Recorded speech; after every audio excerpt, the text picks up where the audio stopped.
వంశీల sangeet function ఎంతో గ్రాండ్గా జరుగుతూ ఉంటుంది. భూమి నేర్పించిన స్టెప్స్ అన్నీ కూడా అందరూ చాలా బాగా స్టేజ్ మీద పర్ఫామ్ చేస్తారు. అప్పుడు చెర్రీ భూమి కోసం రాసిన లవ్ లెటర్ అనుకోకుండా నక్షత్ర కంటపడుతుంది. ఆ లవ్ లెటర్లో చెర్రీ పేరు చూడగానే నక్షత్ర చాలా కోపంగా చెర్రీ వైపు చూస్తూ ఉంటుంది. పోయి నా లవ్ లెటర్ ఈ రాక్షసి కంటపడిందా, కొంపతీసి ఇది ఇంట్లో వాళ్లకు నా గురించి చెప్పేస్తుందా అని చెప్పి చెర్రీ ఎంతగానో కంగారు పడిపోతూ ఉంటాడు. ఇక నక్షత్రం మాత్రం అలా చెర్రీని కోపంగా చూస్తూ చెర్రీని దగ్గరికి పిలుస్తుంది. ఇక చెర్రీ అక్కడికి వచ్చిన తర్వాత ఏంటిది అని చెప్పి అంటూ ఉంటే లవ్ లెటర్ అని చెర్రీ అంటాడు. అది అర్థమవుతూనే ఉంది. మొన్నటికి మొన్న నన్ను పెళ్లి చేసుకోవడం ఇష్టం లేదని చెప్పావు, మరి ఇప్పుడు ఈ లవ్ లెటర్ ఏంటి, ఎందుకు నాకు లవ్ లెటర్ రాసావు అని చెప్పి నక్షత్ర చెర్రీని నిలదీస్తూ ఉంటుంది. కావాలని ఇది నా కాళ్ళ దగ్గర పడేసావు కదా అని చెప్పి నక్షత్ర అంటూ ఉంటే అప్పుడు చెర్రీ చిచి ఈ లవ్ లెటర్ నీకోసం కాదు అని చెప్పి అంటూ ఉంటాడు. ఏంటి చీనా అని నక్షత్ర కోపంగా చూస్తూ ఉంటుంది. అంటే అలా కాదు, నేను ఆల్రెడీ ఒక అమ్మాయిని ప్రేమిస్తున్నానని చెప్పాను కదా, తన కోసం ఈ లవ్ లెటర్ రాశాను అని చెప్పి చెర్రీ అంటూ ఉంటాడు. ఏంటి నువ్వు ప్రేమిస్తున్న అమ్మాయి ఇప్పుడు ఈ ఫంక్షన్లోనే ఉందా, ఎవరు ఆ అమ్మాయి అని చెప్పి నక్షత్ర అడుగుతూ ఉంటుంది. ఇక దాంతో చెర్రీ సిగ్గుపడుతూ అదిగో తనే అని చెప్పి భూమి వైపు చూపిస్తూ ఉంటాడు. ఇక భూమి అప్పుడే అక్కడి నుండి వెళ్ళిపోవడంతో అక్కడ మరొక అమ్మాయి ఉంటుంది. చెర్రీ ప్రేమిస్తుంది ఆ అమ్మాయిని అనుకొని నీ మొహానికి కరెక్ట్ అమ్మాయిని సెలెక్ట్ చేసుకున్నావులే అని చెప్పి నక్షత్ర ఆ లవ్ లెటర్ని చెర్రీ చేతిలో పెట్టేసి అక్కడి నుండి వెళ్ళిపోతూ ఉంటుంది.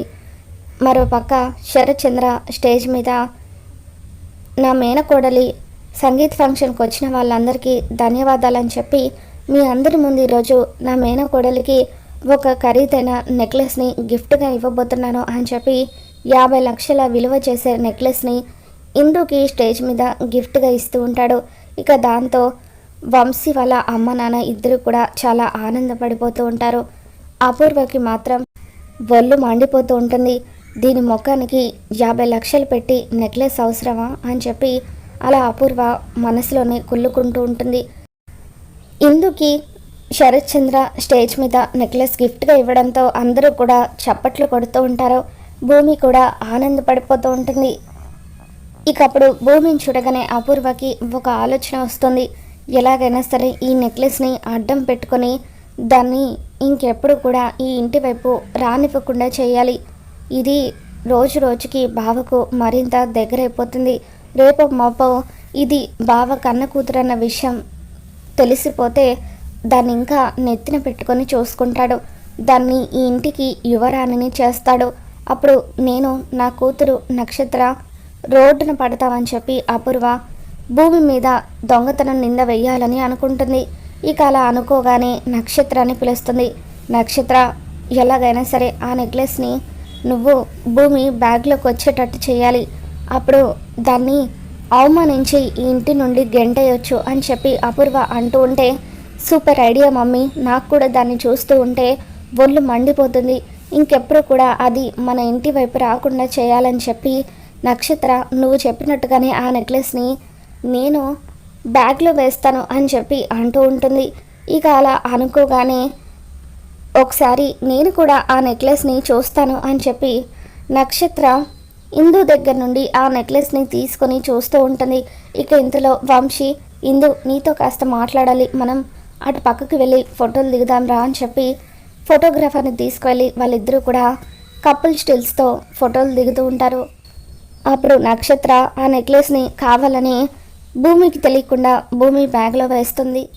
మరోపక్క శారద కృష్ణప్రసాద్ తన కోసం తీసుకొచ్చుకున్న చీరను చూసుకొని ఎంతగానో మురిసిపోతూ ఉంటుంది. ఇక అప్పుడే గగన్ ఆఫీస్ నుండి ఇంటికి తిరిగి వస్తాడు. అమ్మ అమ్మ అని చెప్పి శారదాని పిలుస్తూ ఉంటే శారద చేతిలో చీర ఉంటుంది. ఏంటమ్మా కొత్త చీర కొనుక్కున్నావా, ఎక్కడిది ఆ చీర అని చెప్పి అడుగుతూ ఉంటాడు. దాంతో శారద ఏం లేదు లేరా అని చెప్పి కంగారు పడుతూ ఆ చీరను పక్కన పెట్టేస్తుంది. దాంతో అక్కడున్న పెళ్లి కార్డును కూడా గగన్ చూస్తూ ఉంటాడు. ఎవరిదమ్మా ఈ పెళ్లి కార్డు అని చెప్పి ఆ పెళ్లి కార్డు ఓపెన్ చేసి చూసేసరికి అది ఇందు వంశీల పెళ్లి కార్డు అన్న విషయం గగన్కి అర్థమవుతుంది. అంటే ఆ ఇంటి మనుషులు ఈ ఇంటికి వచ్చి నీకు పెళ్లి కార్డు ఇచ్చి చీర కూడా పెట్టారనమాట. వాళ్ళ చీరలు మనకేమీ అవసరం లేదమ్మా, వెంటనే వెళ్ళి ఈ చీరను నేను వాళ్ళ ఇంట్లో ఇచ్చేసి వస్తాను అని చెప్పి గగన్ శారద చేతుల్లో నుండి ఆ చీరను లాక్కొని తీసుకువెళ్తూ ఉంటాడు. రే గగన్ వద్దురా అని చెప్పి శారద అంటూ ఉంటుంది.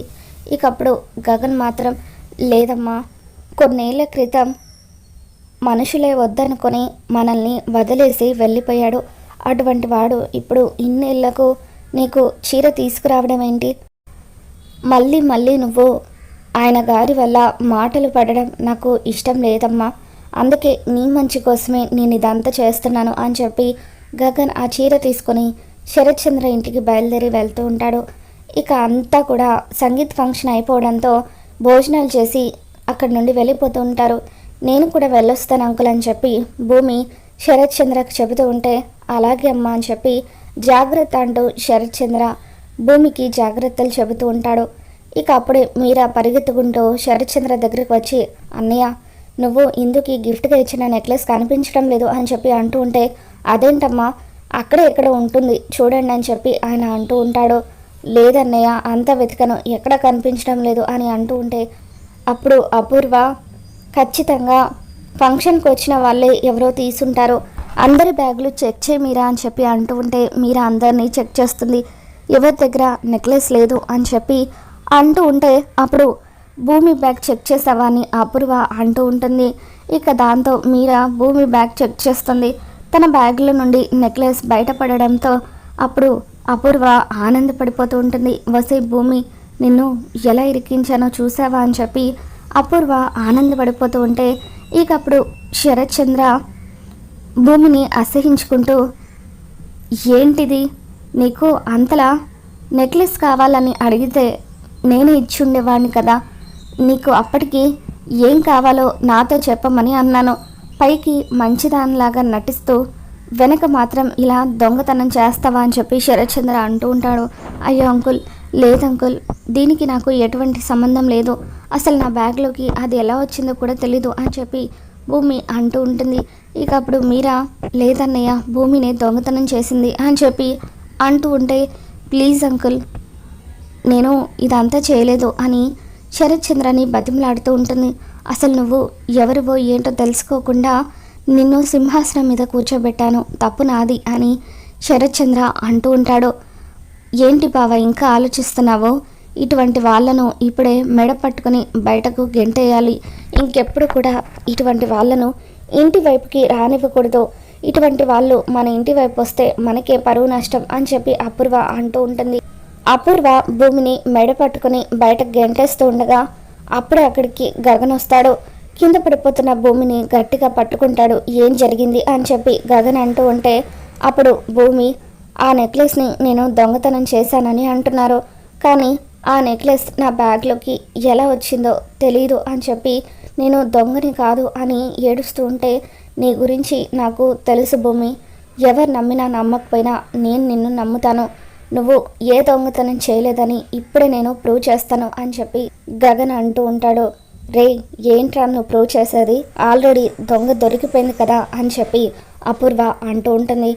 హలో, తను దొంగతనం చేసిందనడానికి ఎటువంటి ప్రూఫ్ దొరకలేదు, కేవలం బ్యాగ్లో నుండి నెక్లెస్ బయటపడింది అంతే కదా అని చెప్పి గగన్ అక్కడున్న ఫోటోగ్రాఫర్ని పిలుస్తాడు. నువ్వు ఫంక్షన్ అంతా కూడా కవర్ చేస్తున్నావు కదా, ఒకసారి నువ్వు తీసిన వీడియోని ప్లే చేసి చూపించు అని చెప్పి గగన్ అంటూ ఉంటాడు.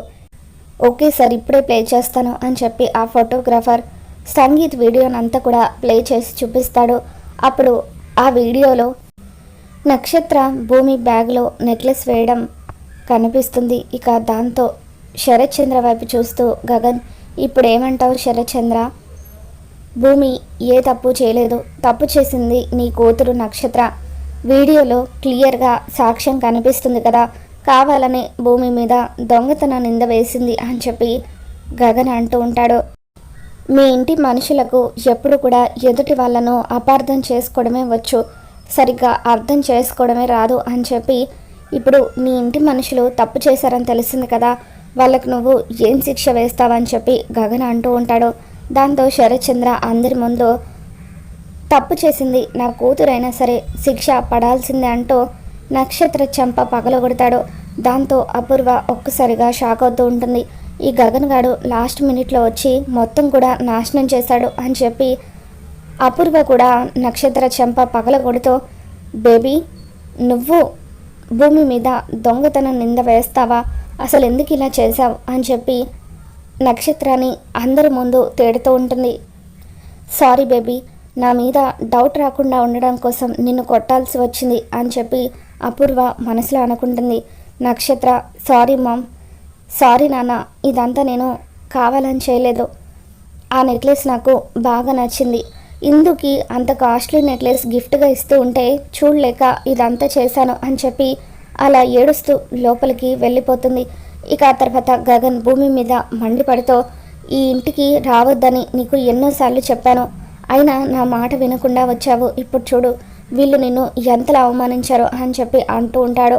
అమ్మ భూమి, జరిగిన దానికి నన్ను క్షమించమ్మా, తొందరపడి నీ మీద నింద వేశాను అని చెప్పి అంటూ ఉంటాడు. ఇక దాంతో గగన్, మీ క్షమాపణలు మాకేమీ అవసరం లేదు. ఇదిగోండి మా అమ్మ కోసం ఈ ఇంటి మనిషి చీర తీసుకువచ్చాడట, అది ఇచ్చి వెళ్దామని వచ్చాను. ఈ ఇంటి నుండి ఏ ఒక్క వస్తువు నా ఇంటికి రావడానికి వీల్లేదు అని చెప్పి గగన్ శారదకు ఇచ్చిన చీరను అక్కడే పెట్టేసి భూమిని తీసుకొని ఇంటికి వచ్చేస్తూ ఉంటాడు. భూమి నిజాయితీని గగన్ అందరి ముందు ప్రూవ్ చేయడంతో భూమి గగన్ని గట్టిగా హగ్ చేసుకొని ఏడుస్తూ ఉంటుంది. మరి ఈ వీడియో మీకు నచ్చినట్లయితే తప్పకుండా లైక్ చేయండి.